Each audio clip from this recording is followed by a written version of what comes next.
Welcome two e-PG पाठशाला। E-PG पाठशालायाः कृते भवद्भ्यः सर्वेभ्यः स्वागतं व्याहरामि।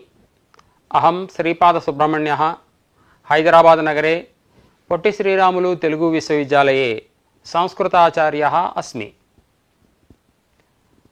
अद्य लघुमञ्जूषायां धात्वर्थनिरूपणे षष्ठः पाठ्यांशः मया अध्याप्यते। अयं षष्ठः पाठ्यांशः लघुमञ्जूषायां भावनाफलयोः एकनिष्ठत्वाच्च इति वाक्यमारभ्य सकर्मकत्वमित्यपास्तम् इति वाक्यपर्यन्तं यः भागः वर्तते ग्रन्थे सः भागः अद्य मया पाठ्यांशरूपेण स्वीकृतः, सः अध्याप्यते। अस्मिन् पाठे एते मुख्याः अंशाः वर्तन्ते। अस्ति आदौ भावनाफलयोः एकनिष्ठत्वात् गच्छत्यादाविव न भावनायाः स्पष्टप्रतीतिः। घटो भवति इत्यादौ उत्पत्त्यनुकूलो व्यापारो भवतेरर्थः स व्यापारश्च साध्यत्वेन अभिधीयमाना आश्रयतैव। ज्ञानं ब्रह्मेत्यत्र ज्ञानमिति भावेल्युटु साध्यावस्थापन्नं ज्ञानं धात्वर्थः वृत्त्यभिव्यक्त चैतन्ये पौर्वापर्यारोपेण चैतन्यस्य क्रियात्वं व्यापार विधिकरण फलवाचकत्वं सकर्मकत्वं व्यापार समानाधिकरण फलवाचकत्वं अकर्मकत्वं यद्वा व्यापार विधिकरण फलवाचकत्वाभावः अकर्मकत्वम् अतः क्वचित् फलांशाभावात् अकर्मकत्वम् एवञ्च अस्त्यादौ केवलसत्ताद्येव अर्थः स च व्यापारः। यद्धातूच्चारणे कर्माकांक्षा नियता स सकर्मकः इति खण्डदेवमतम्। तादृश खण्डदेवमत निराकरणम् एवं क्रियते। गच्छा इत्यादिषु कर्माकांक्षायाः अभावात् गमेः सकर्मकत्वा अनापत्तिः दोषः। अकर्मक भिन्नत्वं सकर्मकत्वम् इत्यपि वक्तुं नैव शक्यते। सकर्मकाणाम् अर्धान्तरे अकर्मकत्वेन असम्भवापत्तेः। एतेन सकर्मकधात्वन्यतमत्वं सकर्मकत्वम् इत्यपि न। नदी वहति इत्यत्रापि वहतेः सकर्मकत्वापत्तेः इति एते मुख्याः अंशाः अस्मिन् पाठ्यभागे वर्तन्ते। इदानीम् अस्य पाठ्यांशस्य उपोद्घातः संक्षेपेण मया उच्यते भवतां सर्वेषां सौकर्याय। इतः प्राक् पाठ्यांशे अस्ति आदौ भावना धातोरर्थः इति प्रतिपादितम्। तत्र अस्त्यादौ अकर्मक धातौ यदि भावना धातुना प्रतीयते तर्हि गच्छत्यादाविव कुतः स्पष्टतः न प्रतीयते। गच्छत्यादौ उत्तरदेशसंयोगः फलम् उत्तरदेशसंयोगानुकूल व्यापारः व्यापारः इति भेदेन स्पष्टतया व्यापारः प्रतीयते, भावना प्रतीयते। अस्त्यादौ तथा कुतो न प्रतीयते इत्युक्तौ अस्त्यादौ भावनाफलयोः एकनिष्ठत्वात् गच्छत्यादाविव भावनायाः स्पष्टतया प्रतीतिः नास्ति इति मन्तव्यम्। घटो भवति घटः उत्पद्यते यदि इति यद्यर्थः तदानीं भवतेः नाम भूधातोः उत्पत्त्यनुकूलो व्यापारः अर्थः। स च व्यापारः साध्यत्वेन अभिधीयमाना आश्रयता एव। नाम उत्पत्त्यनुकूल व्यापारः कः इत्युक्तौ आश्रयता। ज्ञानं ब्रह्म इत्यत्र ज्ञानम् इत्यत्र ज्ञाधातुः तस्मात् ल्युट् प्रत्ययः कृत् प्रत्ययः ज्ञानम् इति रूपम्। तत्र ल्युट् प्रत्ययः भावार्थकः। तत्र ल्युट् प्रत्ययेन प्रतीयमानः भावः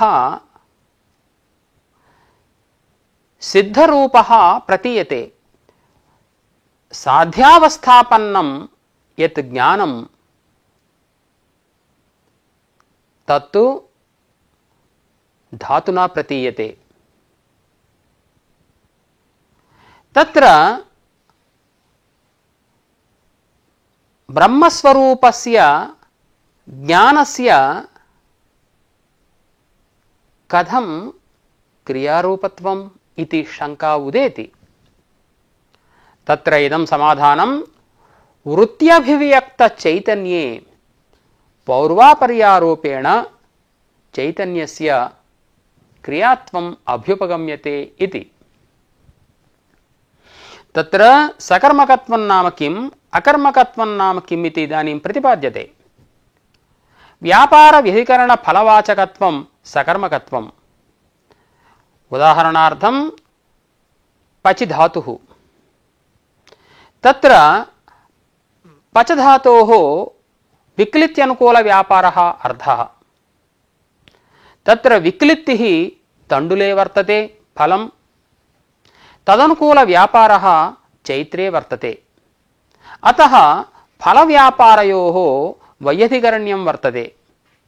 अतः व्यापारव्यधिकरणफलवाचकत्वात् धातोः सकर्मकत्वम्। व्यापारसमानाधिकरणफलवाचकत्वम् अकर्मकत्वम्। यथा भूधातुः तत्र उत्पत्तिः फलम्। तस्यैव फलस्य भाव्यत्वेन विवक्षायां सैव उत्पत्तिः क्रियारूपेण भासते। तत्र उत्पत्तेः तदनुकूलव्यापारस्य च एकाधिकरणवृत्तित्वात् धातोः अकर्मकत्वम्। एवं असधातोः सत्ता अर्थः। तादृश सत्ता फलरूपा तस्या एव सत्तायाः क्रियात्वमपि अनुकृतं। तत्र पौर्वापर्यारूपेण इतः प्राक् मया स्पष्टतया उक्तम्। अतः तत्र फलस्य व्यापारस्य च एकाधिकरणवृत्तित्वात् धातोः अकर्मकत्वम्। एतावत्पर्यन्तम् अकर्मकत्वं नाम किम् इति मया प्रतिपादितं। व्यापारसमानाधिकरण फलवाचकत्वम् अकर्मकत्वम् इति। यद्वा इत्यनेन अन्यः पक्षः अत्र उत्थाप्यते। भवद्भिः सकर्मकत्वं किमुक्तं? व्यापारव्यधिकरण फलवाचकत्वं सकर्मकत्वम् इत्युक्तं। तादृश व्यापारव्यधिकरण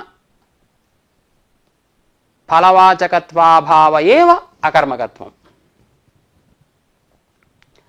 अतः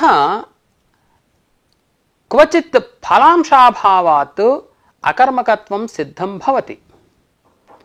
एवञ्च अस्त्यादौ केवल सत्ताद्येव अर्थः। स च व्यापारः। तत्र सत्ता धातोः अर्थः स च व्यापारात्मकः। फलं तु धातोः नैव अर्थः।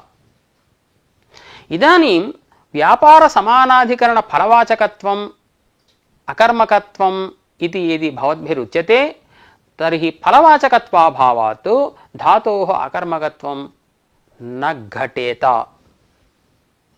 अतः यद्वा इत्यनेन यदुक्तं व्यापार विधिकरण फलवाचकत्वाभावः अकर्मकत्वम् इत्युक्तम्। अत्र फलवाचकत्वमेव नास्ति, अतः व्यापार विधिकरण फलवाचकत्वं सुतरां नास्ति। एवञ्च व्यापार विधिकरण फलवाचकत्वाभावरूप अकर्मकत्वम् अस्त्यादौ सिद्धं भवति। इतः अनन्तरं खण्डदेवमतम् अत्र प्रदर्शितं वर्तते ग्रन्थे। यद्धातु उच्चारणे कर्माकांक्षा नीता भवति सः धातुः सकर्मकः इति। पश्यन्तु, पच धातु उच्चारणे पचति इत्युक्तौ किं पचति? एवं रीत्या कर्माकांक्षा नियता वर्तते। अतः पच धातु उच्चारणे कर्माकांक्षायाः नेतत्वात् पच धातुः सकर्मकः। एवमेव गच्छति इत्युक्तौ गमुल धातु उच्चारणे कं प्रति गच्छति इति कर्माकांक्षा नेता वर्तते। अतः सः गमुल धातुः सकर्मकः। इदं खण्डदेवाचार्याणां मतं। परन्तु एतादृशं सकर्मकत्वं नैव अङ्गीकर्तुं शक्यते इति निराकृतं नागेशोपाध्यायेन। कथमित्युक्तौ गमुल धातुः सकर्मकः इति सर्वेषां समतोऽयं विषयः। इदानीं गच्छ इति प्रयोगे, नाम त्वं गच्छ इति प्रयोगे कर्माकांक्षा नास्ति।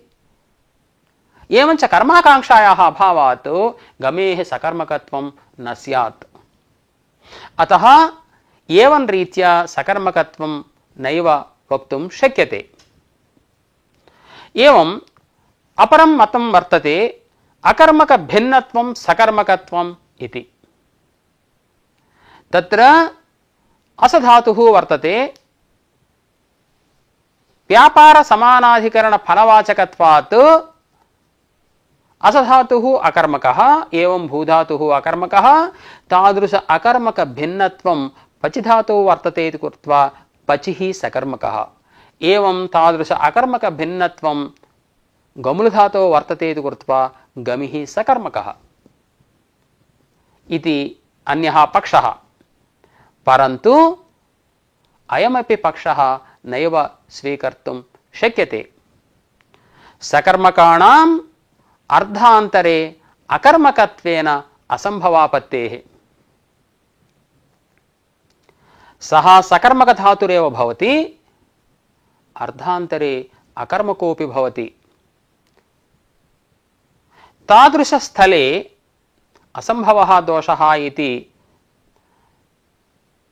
तत् पाठ्यांश विवरणसन्दर्भे अहं स्पष्टीकरोमि। एतेन सकर्मकधात्वन्यतमत्वं सकर्मकत्वम् इत्यपि वक्तुं नैव शक्यते।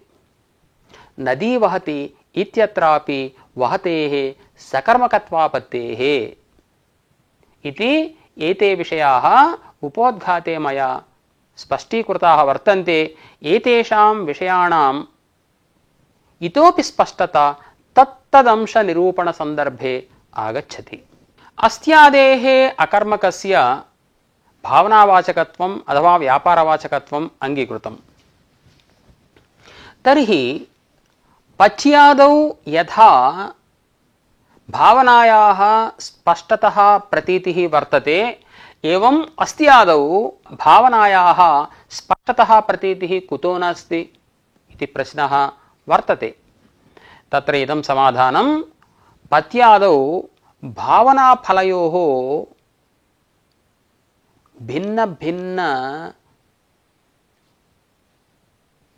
पदार्थनिष्ठत्वं वर्तते। अस्त्यादौ तु भावनाफलयोः एकनिष्ठत्वं वर्तते। अयमेव भेदः। पश्यन्तु, पत्यादौ विक्लित्तिः फलं तण्डुले वर्तते, तदनुकूल फूत्कारादि व्यापारः चैत्रे वर्तते। अतः भिन्न व्यक्तिवृत्तित्वं, भिन्न पदार्थनिष्ठत्वं भावनाफलयोः पच्यादौ। अस्त्यादौ तु भावनाफलयोः एकनिष्ठत्वं वर्तते। तत्र उत्पत्तिः फलम् अथवा सत्ताफलं सत्तैव व्यापारः। एकनिष्ठत्वात् भावनाफलयोः गच्छत्यादाविव तत्र भावनायाः स्पष्टतः प्रतीतिः नास्ति। तर्हि कुतः व्यापारवाचित्वम् आश्रयणीयम् अस्त्यादेः इत्युक्तौ अवश्यम् आश्रयणीयम्। तत्र आसन्न विनाशं कञ्चित् उद्दिश्य किं करोति इति प्रश्ने अस्तीति उत्तरं लोके दृश्यते। अस्ति नाम प्राणेन अस्तीति तस्य अर्थः। अतः तत्र किं करोति इति प्रश्ने अस्ति इत्युत्तरस्य दृष्टत्वात् असधातोः व्यापारवाचित्वम् अस्ति इत्येव वक्तव्यम्। अन्यत्र नाम आसन्न विनाश स्थल भिन्न स्थले सुस्थतया निश्चिते किं करोति इति प्रश्नः पाकादिगोचर एवेति निर्णयात् अस्ति इति उत्तरं नयो भवति इति अस्माभिः मन्तव्यम्। अस्त्यादेः क्रियावाचित्वाङ्गीकारादेव व्यत्यनुषते इत्यत्र कर्तरि कर्मव्यतिहारे इति सूत्रेण कर्तरि आत्मनेपदस्य प्रवृत्तिः भवति। कर्तरि कर्मव्यतिहारे इति सूत्रस्य अयमर्थः तत्र कर्मपदं क्रियावाचकं व्यतिहारपदं विनिमयवाचकम्। अतः क्रिया विनिमये द्योत्ये कर्तरि आत्मनेपदं स्यात् इति सूत्रस्य अर्थः। व्यतिलुनीते इत्युदाहरणम्। अन्यस्य योग्यं लवनम् अन्यः करोति इति तस्य अर्थः। श्रोत्रस्य योग्यं लवनं ब्राह्मणः करोति इत्यर्थः व्यतिलुनीते इत्यस्य। तत्र क्रिया विनिमयः द्योच्यते। अतः कर्तरि आत्मनेपद सद्भावात् व्यतिलुनीते इति रूपं भवति। एवमेव व्यत्यनुषते इत्यत्रापि व्यत्यनु वि अति अनुपूर्वकात् असधातोः लटि झप्रत्यये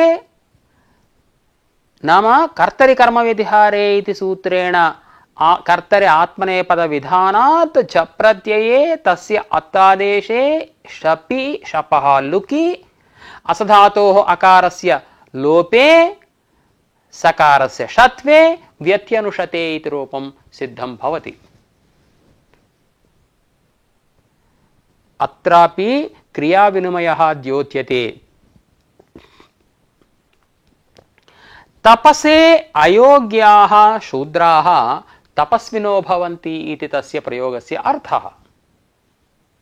एवञ्च अत्र क्रियाविनिमयः द्योत्यते इति कृत्वा एव किल आत्मनेपदं प्रवृत्तम्। क्रिया कदा द्योत्यते? यदि असधातुः क्रियावाचकः स्यात्। अतः अनेन प्रयोगेण अस्त्यादेः क्रियावाचित्वम् अस्ति इति स्पष्टतः अवगम्यते। अतः स्पष्टतया तत्र भावनायाः अप्रतीतावपि अस्त्यादेः अकर्मकस्य भावनावाचकत्वम् अवश्यम् अङ्गीकर्तव्यम्। अस्त्यादेः क्रियावाचित्वम् इतोपि निरूप्यते। घटः उत्पद्यते इत्यर्थे घटो भवति इति प्रयोगः। तत्र भूधातोः उत्पत्त्यनुकूलो व्यापारः अर्थः। उत्पत्तिः फलं तदनुकूल व्यापारः इत्युक्तौ आश्रयतारूपः व्यापारः। व्यापारः इत्युक्तौ आश्रयता इत्यर्थः। तत्र कर्तृनिष्ठा आश्रयता। पश्यन्तु घटो भवति इत्यत्र उत्पत्तिः घटे आश्रयता अपि घटे वर्तते। तादृश उत्पत्त्यनुकूल आश्रयतारूप व्यापारवत्वं घटे वर्तते। एवञ्च सा च आश्रयता व्यापाररूपा साध्यत्वेन अभिधीयमाना इति भवद्भिः मन्तव्यम्। अत्र अयं प्रश्नः उदेति, अयि भोः आश्रयता साध्यत्वेन कथं प्रतीयते? सा आश्रयता एकरूपा एकविधा, पूर्वापरीभावः तत्र कुत्र अस्ति? तत्र पश्यन्तु, विक्लित्यानुकूल फूत्कारादि व्यापारः तत्र पूर्वापरीभावः वर्तते तस्मिन् व्यापारे। अस्मिन् आश्रयतारूप व्यापारे पूर्वापरीभावः कुत्र वर्तते? पूर्वापरीभावाभावे कथम् आश्रयतायाः क्रियात्वं वक्तुं शक्यते इति प्रश्नः वर्तते। इदं समाधानं पातञ्जलनये सर्वपदार्थानाम् अवस्थादिरूपेण प्रतिक्षणं परिणामः इति। इदं भवद्भिः ज्ञातव्यम्। व्याकरणशास्त्रं पातञ्जलशास्त्रम्, एवमेव योगशास्त्रमपि पातञ्जलशास्त्रं। पतञ्जलिमुनिना प्रणीतं शास्त्रं योगशास्त्रं। तत्र योगशास्त्रे एवं विचारः वर्तते, सर्वेपि पदार्थाः सत्वरजस्तमो गुणात्मकाः, अथवा सत्वरजस्तमो गुणात्मक प्रकृत्या उत्पद्यन्ते। सत्वरजस्तमो गुणानां प्रतिक्षणं परिणामः वर्तते एव। सत्वगुणः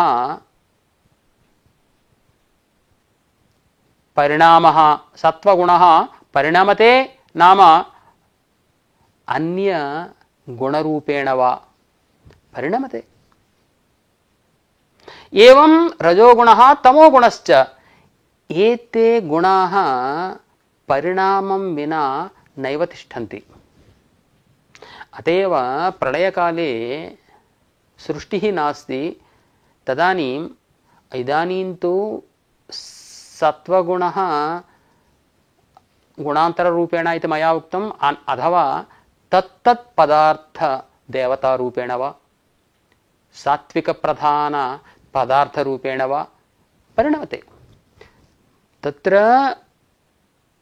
प्रलयदशायां सृष्टेरभावात् तत्र परिणामशीलानाम् एतेषां गुणानां कथं परिणामः इति प्रश्ने तत्र शास्त्रे योगशास्त्रे एवम् उच्यते, सत्वं सत्वाकारेण परिणमते, रजः रज आकारेण परिणमते, तमः तम आकारेण परिणमते। अतः परिणामशीलिनः एते गुणाः। अतः किमुक्तं मंजूषायां सर्वपदार्थानाम् अवस्थादिरूपेण प्रतिक्षणं परिणामः इति। एते घटादि सर्वे पदार्थाः सत्वरजस्तमो गुणात्मकाः। एवञ्च तत्तत् परिणाम विशिष्ट उत्पत्तिः तेषु तेषु पदार्थेषु। उत्पत्तयः अनेका वर्तन्ते। तत्तत् परिणाम विशिष्ट उत्पत्ति निरूपित आश्रयतानाम् अनेकत्वमागतम्। अतः आश्रयतासु पूर्वापरीभूत अवयवकत्वम् अक्षतम्। नाम आश्रयतानां ये अवयवाः वर्तन्ते तेषु पौर्वापर्यमस्ति। एवञ्च यथा सत्तायां कालगत पौर्वापर्यारोपेण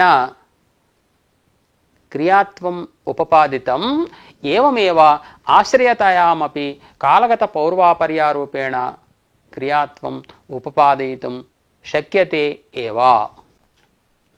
यद्वा इत्यादिना अस्त्यादिवाच्य सत्तायाः प्रकारान्तरेण क्रियात्वम् उपपादितं मंजूषायाम्। यद्वा सत्कार्यवादे कारणात्मना सदेव ब्रह्म यावत् स्थूलरूपं न प्रतिपद्यते तावत् जायते इत्येव उच्यते। तत्र सत्कार्यवादः एवमस्ति। इदानीं सांख्यमतानुरीत्या इदानीम् अत्र विषयः प्रतिपाद्यते। इतः प्राक् योगशास्त्ररीत्या विषयः प्रतिपादितः, इदानीं सांख्यमतरीत्या विषयः प्रतिपाद्यते। सांख्यमते एवमस्ति, मृदा घटः उत्पद्यते इति अस्माभिः उच्यते। तत्र सांख्या एवं वदन्ति, मृदि घटः सूक्ष्मरूपेण वर्तते, स एव घटः तत्तत् सामग्र्या उद्भूतः इति तैरुच्यते। एवञ्च सत्कार्यवादे अयं प्रपञ्चः सर्वोऽपि ब्रह्मणि सूक्ष्मरूपतया वर्तते, तदेव कारणस्वरूपं सद्रूपं ब्रह्म यावत् स्थूलप्रपञ्चरूपेण न प्रतिपद्यते तावत् जायते इति प्रथमभावविकारः तत्र उच्यते। जायते अस्ति इत्यादि रीत्या षड्भावविकाराः अस्माभिरुक्ता किल। अयं जायते इति भावविकारः तावत्पर्यन्तं वर्तते यावत्पर्यन्तं सद्रूपं ब्रह्म स्थूलरूपं न प्रतिपद्यते, नाम प्रपञ्चाकारेण न परिणमते, न विवर्तते।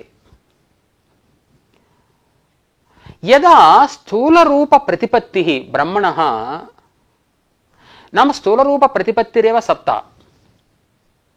तादृश स्थूलरूप प्रतिपत्ति सत्तायां तादृश स्थूलरूप प्रतिपत्ति प्रापक व्यापारः आरोप्यते। कुत्र? सत्तायां। तदेव फलम्। स्थूलरूप प्रतिपत्तिरेव फलं, सैव सत्ता। तस्यां सत्तायां तादृश स्थूलरूप प्रतिपत्ति प्रापक व्यापारस्य यदि आरोपः, तर्हि तस्याः सत्तायाः क्रियात्वं भवति।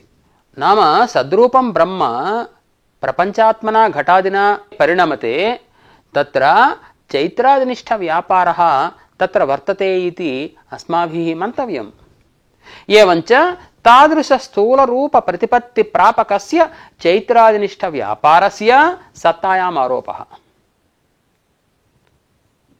वस्तुतः चैत्रादिनिष्ठ व्यापारः तस्यां सत्तायां नास्ति, अत एव आरोपः इत्युच्यते। अत एव एतादृश आरोपात् सत्तायाः क्रियात्वं भवति। नाम अस्ति इत्यस्य कोऽर्थः? सत्तां भावयति इत्यर्थः। एतादृशरीत्या सत्कार्यवादम् आश्रित्य अस्त्यादिवाच्य सत्तायाः क्रियात्वम् उपपादयितुं शक्यते। ज्ञानं ब्रह्मे इत्यत्र ज्ञानम् इत्यस्य कोऽर्थः इति इदानीं विव्रियते। तत्र ज्ञाधातोः भावार्थे ल्युट्प्रत्यये अनादेशे ज्ञानमिति भवति। सत्यं ज्ञानमनन्तं ब्रह्म इति श्रुतिवाक्ये ज्ञानस्वरूपं ब्रह्म इति प्रतिपादितं।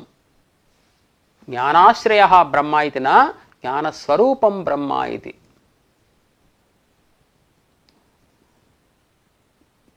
इदं ब्रह्मणः स्वरूपलक्षणमिति अद्वैतिनः वदन्ति। तटस्थलक्षणं नास्ति, ब्रह्मणः स्वरूपलक्षणमिति।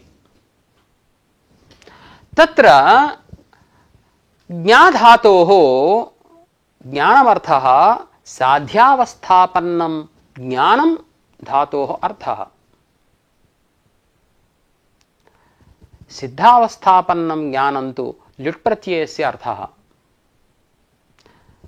ज्ञानञ्च अत्र नाम धात्वर्थः ज्ञानं घटं जानाति इत्यादाविव अंतःकरण परिणाम वृत्तिरूपं तु नास्ति। विवरणं मया क्रियते। घटं जानाति इत्यत्र घटज्ञानं जातमित्युक्तौ अंतःकरण परिणामः जातः परिणाम एव वृत्तिः इति। एवं तत्र उच्यते अंतःकरणं घटादिदेशं गत्वा चक्षुरादिन्द्रियद्वारा घटाकारेण परिणमते इति अद्वैतिनः वदन्ति। तादृश अंतःकरण परिणाम एव वृत्तिः। तादृश वृत्तिरूपं ज्ञानं घटं जानाति इत्यादौ। किन्तु ज्ञानं ब्रह्म इत्यत्र तादृश वृत्तिरूपं ज्ञानं नास्ति, किन्तु स्वरूपज्ञानं, ब्रह्मस्वरूपज्ञानं। वृत्त्यभिव्यक्ते वृत्तिधर्माः आरोप्यन्ते। इदानीं मया किमुक्तम्? अंतःकरणं तैजसम् अंतःकरणं चक्षुरादि इन्द्रियद्वारा घटादिदेशं गत्वा घटाकारेण परिणमते। तादृश परिणाम एव वृत्तिः। तस्यां वृत्तौ शुद्धचैतन्यस्य अभिव्यक्तिः। वृत्तिधर्माः आरोप्यन्ते।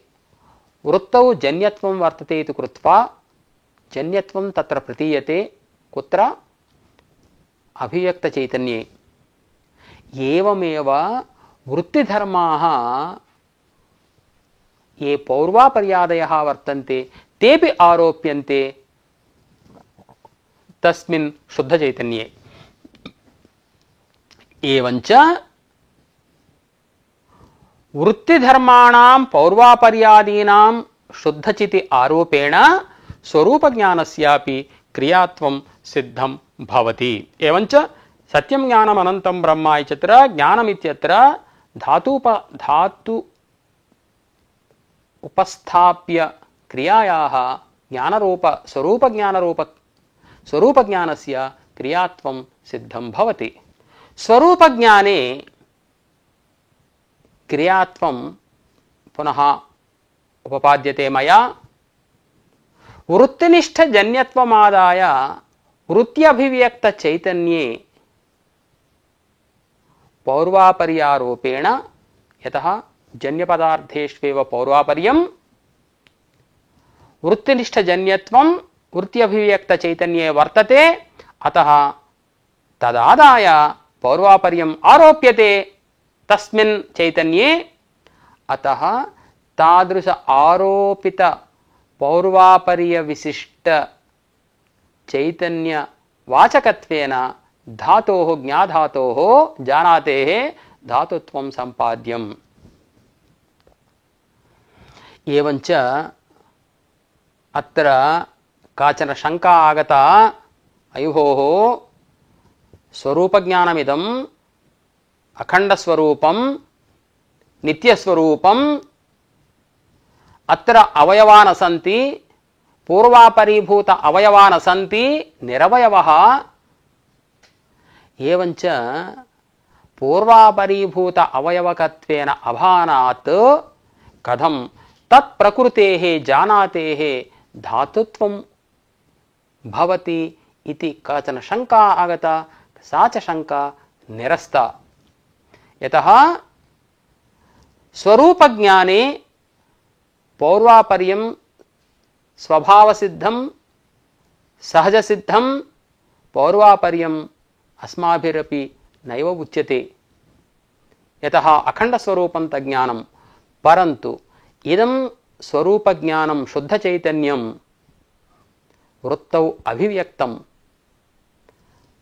वृत्तिधर्माः यतः इदं चैतन्यं वृत्तौ अभिव्यक्तमिति कृत्वा वृत्तिधर्माः अभिव्यक्ते आपाद्यन्ते।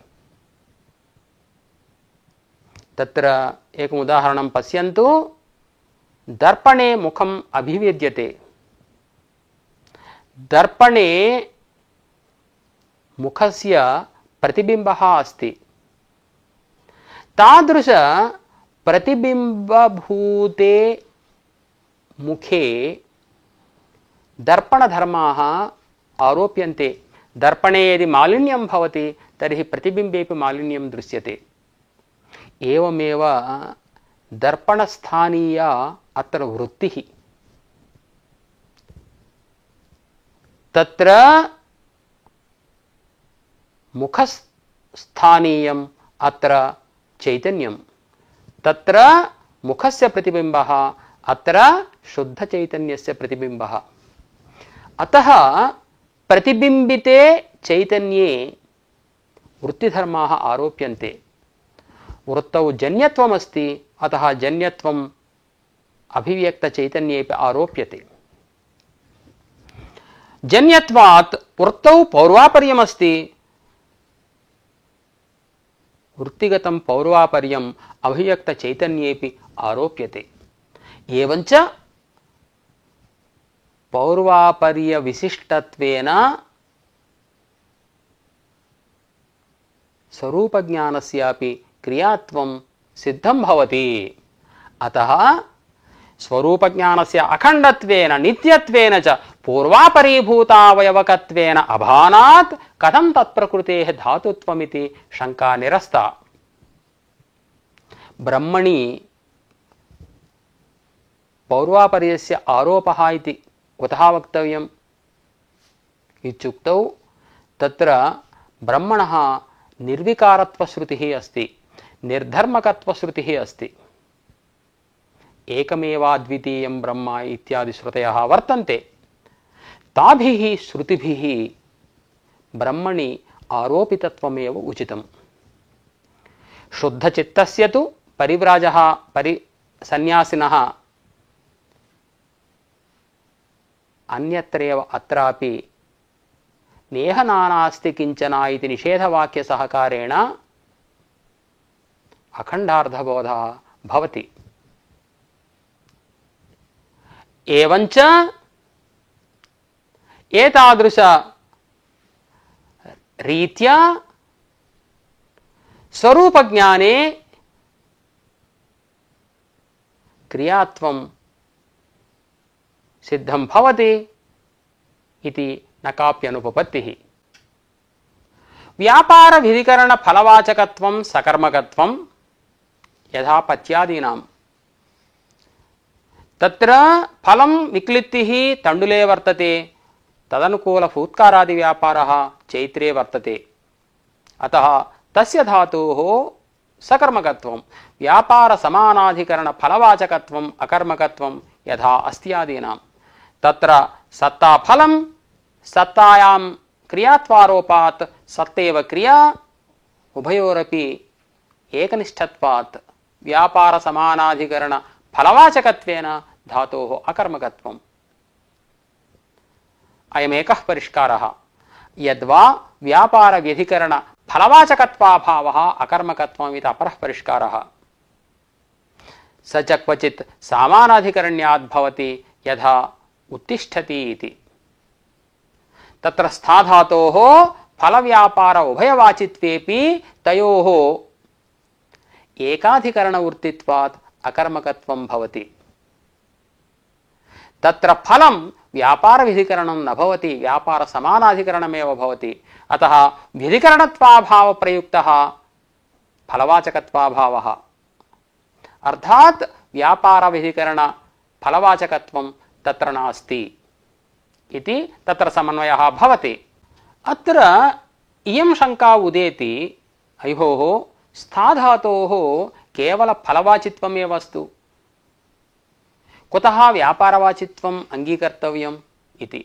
अत्रेदं समाधानं पश्यन्तु। उत्तिष्ठति इत्यत्र ऊर्ध्वदेशसंयोगः फलं, तस्य फलस्य इदानीमपि वर्तमानता दशायां धात्वर्थस्य भूतत्वाभावात् गत्यर्थाकर्मके इत्यादिना कर्तरिक्तः न स्यात्, उत्थितः इति प्रयोगः न स्यात्। अस्मन्मते तु नाम ऊर्ध्वदेश संयोगः फलं तदनुकूल व्यापारोपि धात्वर्थः इत्युक्तत्वात् ऊर्ध्वदेश संयोग रूप फलस्य सद्भावेपि ऊर्ध्वदेश संयोगानुकूल व्यापारस्य अतीतत्वात् तप्रत्ययः सिद्धो भवति। अतः अकर्मकस्थाधातोः केवल फलवाचित्वं नैव वक्तव्यं किन्तु व्यापारवाचित्वमपि अवश्यं वक्तव्यम्। इदानीं यद्वा इत्यनेन व्यापार व्यधिकरण फलवाचकत्वाभावः अकर्मकत्वम् इति उपपादितम्। व्यापार समानाधिकरण फलवाचकत्वम् अकर्मकत्वम् इति प्रथमतया यः पक्षः प्रदर्शितः सः पक्षः नैव स्वीकर्तव्यः, तस्मिन् पक्षे दोषः इदानीम् उच्यते। तत्र क्वचित् फलांशाभावात् धातोः अकर्मकत्वं स्वीक्रियते। अस्त्यादौ केवल सत् एव अर्थः स च व्यापारात्मकः इति इतः प्राक् निरूपितं वर्तते। अस्तीत्युत्पन्नस्य सत्त्वस्य अवधारणम् इति निरुक्तवाक्यस्य अयमर्थः उत्पन्नस्य सत्त्वस्य द्रव्यस्य स्वरूपधारणरूपां सत्ताम् अस्तीति आचष्टे इति। एवञ्च किमागतं? केवलसत्ता अर्थः स च व्यापारः। एवञ्च इदानीं व्यापार समानाधिकरण फलवाचकत्वम् अकर्मकत्वम् इति यद्युच्यते तस्य अकर्मकत्वस्य तत्र अव्याप्तिः स्यात् फलवाचकत्वस्य एव अभावात्। यदि व्यापार व्यधिकरण फलवाचकत्वाभावः अकर्मकत्वम् इति उच्यते तदानीं तत्र न दोषः, व्यापार व्यधिकरण फलवाचकत्वं तत्र नास्ति इति कृत्वा तत्र अकर्मकत्वस्य समन्वयः भवति। तत्र सत्तायाः क्रियात्वं सत्कार्यवादमाश्रित्य कालगत पौर्वापर्यारोपेण सत्तायाः क्रियात्वम् इतः प्रागेव उपपादितं, तत् अवश्यं स्मर्तव्यम्।